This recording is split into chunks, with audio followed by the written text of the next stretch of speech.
Hello sir, నేను డబిడి Dibidi bank నుంచి call చేస్తున్నానండి. నేను మాట్లాడేది చింటూ గారితోటేనా? చెప్పండి. సార్, మా దగ్గర రాత్రికి రాత్రే కోటీశ్వరుడైపోయే గొప్ప స్కీమ్ ఉంది సార్. అందులో మీరు చేరతారా? వావ్, మా ఫ్రెండ్కి కూడా ఇలాంటి స్కీమ్లు అంటే చాలా ఇష్టం అండి. ఒక పని చేస్తారా, మా ఫ్రెండ్ గారి నెంబర్ కూడా మీకు ఇస్తాను. వాడిని కూడా కాన్ఫరెన్స్లోకి తీసుకుని ఈ స్కీమ్ గురించి చెప్పండి.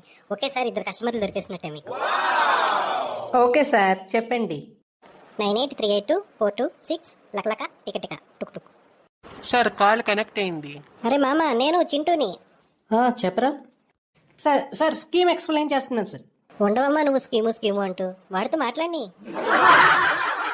అరే, నీ గురించి గంట నుంచి టీ షాప్లో వెయిట్ చేస్తున్నాను రా. నువ్వేమో కాల్ చేయట్లేదు. నేను చేద్దామంటే నాకు అవుట్ గోయింగ్ లేదు. ఇంత లోపల ఈ అక్క చేసింది. అందుకే కాన్ఫరెన్స్కి వెళ్ళిపోయమన్నా. సరే సార్, ముందు స్కీమ్ గురించి వినండి సార్. స్కీము ఊరుకోమ్మా, స్కీమ్ అంటావు. మేము మాట్లాడుకోవాలి కదా దాని గురించి. అరే నువ్వు బండి వేసుకుని వచ్చేరా, సినిమాకి టైం అయిపోతుంది. ఇదిగో వచ్చేస్తున్నా. ఓ అక్కాయ్, నైట్ 9 గంటలకు కాల్ చేస్తావేంటి? నా గర్ల్ ఫ్రెండ్ కూడా ఇలాంటి స్కీమ్లు అంటే చాలా ఇష్టం. కాన్ఫరెన్స్కి వెళ్ళిపోద్దాం. You useless fellow.